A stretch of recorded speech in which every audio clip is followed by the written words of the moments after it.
Vous qui avez regardé le match Cameroun-Angola, que pensez-vous de Marc Brice maintenant? Que pensez-vous de ce monsieur?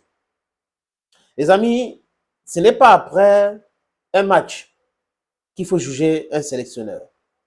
Il a gagné au Cameroun, oh, Marc Brice a fait ceci, d'accord. Alors que tout le monde sait que cette équipe, c'est l'équipe de Song Banak. C'est Song Banak. Il n'y a rien de Marc Brice dans cette équipe. Il n'a ajouté rien. Il a ramené seulement certains joueurs qu'on n'avait pas convoqués. Je n'ai pas envie de dire les joueurs qu'on avait sanctionnés. Parce que l'administration est écrite. Si rien n'est écrit, je ne peux pas venir vous dire ici que Ngando a été sanctionné, Martin Hall a été sanctionné, parce que ceux qui avaient été convoqués méritaient aussi d'être convoqués. C'est-à-dire qu'une équipe c'est constituée de footballeurs, et si on a des footballeurs qui exercent et qui sont meilleurs, si on a 40, on a 50, on ne peut pas appeler tout le monde. Si on doit appeler 25, il y en a qu'on va sacrifier. Donc, si on sacrifie certains, c'est pas la peine de venir avec les débats inutiles de complot et autres. C'est parce que tel avait bagarré, n'a pas bagarré et tout cela. Ça n'a pas de sens. Ça, c'est vouloir pousser les autres à penser qu'ils ne sont pas si performants. C'est pour cette raison qu'on est en train de clamer où il faut X, Y. C'est une sélection. Donc, on peut sélectionner, le sélectionneur peut sélectionner qui veut. C'est le choix du sélectionneur. D'ailleurs, Marc Brice vous a dit en conférence de presse que c'est le choix du sélectionneur. Donc, lui, c'est le sélectionneur, c'est à lui de décider. Mais ce monsieur, d'abord, il est un mauvais communicant. Il communique très mal. Vous qui avez regardé ses conférences de presse, il tâtonne dans ses réponses, souvent très laconiques et inconsistant. Voilà pour vous, Marc Brice. J'ai dit, il faut que le Cameroun gagne. Mais seulement avec ce mécénaire qui est Marc Brice, on risque de pleurer à chaudes larmes bientôt. Et j'ai dit ça depuis longtemps. Je répète, la défaite est orpheline. Est orpheline. La défaite est orpheline. La victoire, c'est pour tout le monde. Aujourd'hui, il a fait marche nulle.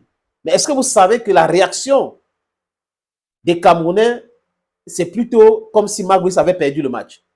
Je crois qu'il va goûter maintenant. Et ceux qui sont en train de l'instrumentaliser pour manquer du respect à la fédération, qui est son patron, vont vite comprendre. Sauf si ils sont en train de se préparer pour que le Cameroun soit éliminé simplement. Parce que ça peut aussi être leur but.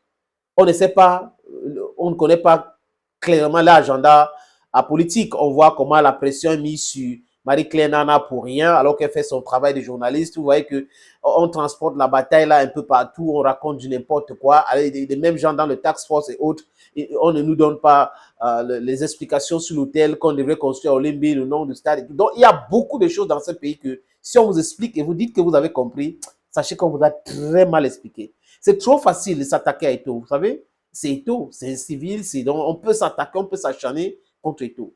Et il y a eu quelque chose. Eto'o a réussi à mettre d'accord deux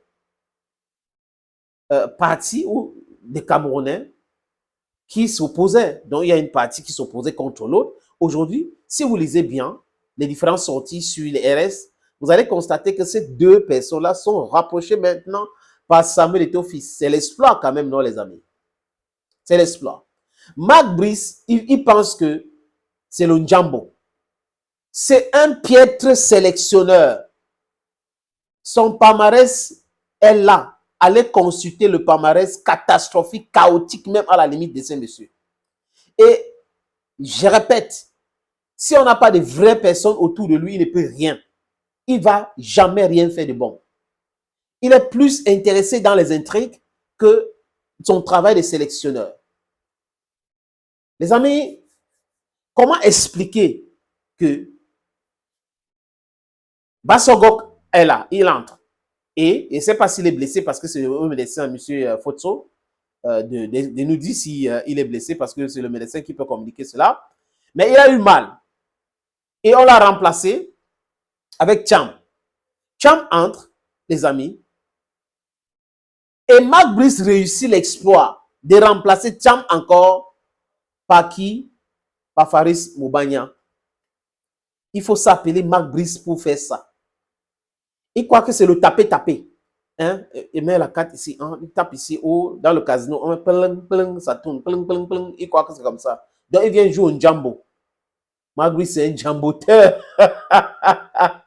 Les remplaçants, les amis, c'est là où on connaît l'efficacité d'un sélectionneur sur les remplaçants. Comment il se fait la lecture? Je ne sais pas s'il a un problème avec Nkoudou. Parce qu'Nkoudou a la vivacité, l'associer à ces dernières minutes-là avec Mbeme, ça pouvait donner quelque chose. Il percute, mais il n'a pas mis. C'est pas grave, je ne dis pas que Mobanya ne mérite pas, il mérite. Mais comment est-ce que Mark Brice peut nous expliquer techniquement le remplacement de Thiam? Techniquement, les amis.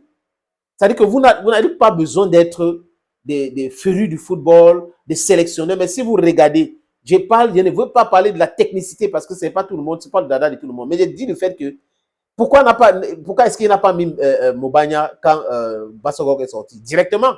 Parce que Bassogog était attaquant. Mais il met donc Thiam. Et il remplace Thiam.